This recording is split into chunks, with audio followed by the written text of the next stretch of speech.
Hi, everybody. So my name is Richard, and yeah, so this is going to be my walkaway video. I guess I've been thinking about doing this for a while, and just today something's motivated me to get off my butt and record this thing. Um, so I guess I'm 65 years old, and I guess for me, I guess part of if you're going to say where my sort of walking away started, if you want, at least in my mind.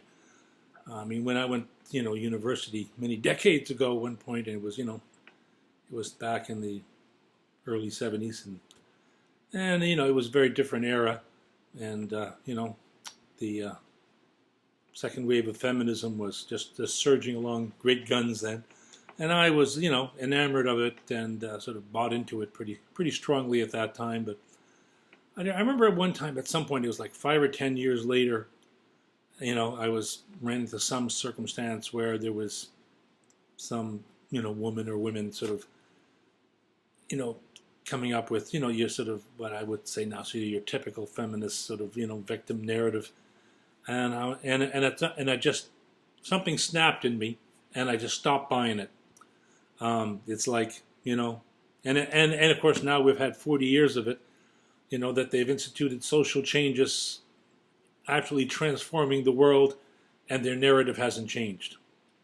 It's as if all the stuff that they've created didn't exist anyway. But for many decades, I just sort of internalized that and just was quiet and just stopped believing. And it's only the last few years that I've just become active. Well, become a bit of an asshole and speak, open my mouth and start to you know rub some people the wrong way and find some people who are of like mind. But start to talk. Say what I really think. Um, so there was that, and what sort of really sort of for me as I see what precipitated my sort of coming out was when I sort of after I'd written my book, which some of you may not know. I've written a book recreating something of the life in the womb, being one of those rare people who can remember something of it. And and I was sort of curious, why there didn't seem to be too much reception, too much interest in the book. Besides the fact that I was not very effective at all in promoting it, but even besides that, it just occurred to me that people didn't seem to be too interested in hearing what about something which is a very unique memory to have. And so I started looking at different things, and my memory was for me a very intensely spiritual experience.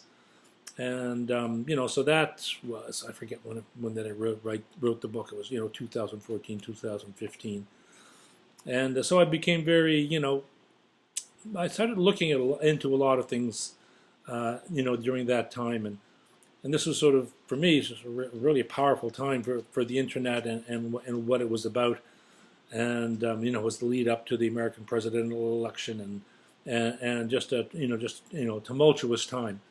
And so and as a consequence, I actually got very excited about Donald Trump, and I'm not an American, so yet I recognize that there was something in the culture in the zeitgeist that really was not open, a powerful strain, and very repressive, that was not interested in hearing things. Certainly, if you get into the whole pro-choice, pro-life sort of conversation, that is very polarized, and people on both sides seem to not want to go and look at that. And not that I have a particular axe to grind necessarily about one way or another, but it certainly seemed to have people having trepidation to look at fundamental questions surrounding that. It really has propelled me through till now. And so I really see the culture war sort of heating up. And just the last few days, and it's now, I think it's the 9th of August, 2018, and I've just noticed, just been noticing that the big tech firms, have just sort of unpersoned Alex Jones and Infowars, just took them off all of their platforms. And for me, and I'm just sort of watching what's going on, and it just seemed, this whole, it's kind of, I don't know if it's a catastrophe or not, but it's an unfolding drama of our time. That that certain elements in society are powerful elemental forces are really coming to a head, coming to loggerheads, and certainly on the online world is what I'm paying a lot of attention to. And when I see this Alex Jones Infowars things, for me it seems like people on one side have decided that they're so desperate they're going to exercise the nuclear option, just wipe them right out, just blast them away, and I'm seeing, I think I'm seeing the beginning of the effects of that. That now everybody who's on the internet and who's speaking words or thoughts that the tech companies or whatever are not, or the ones powers behind them are not happy to have out there, they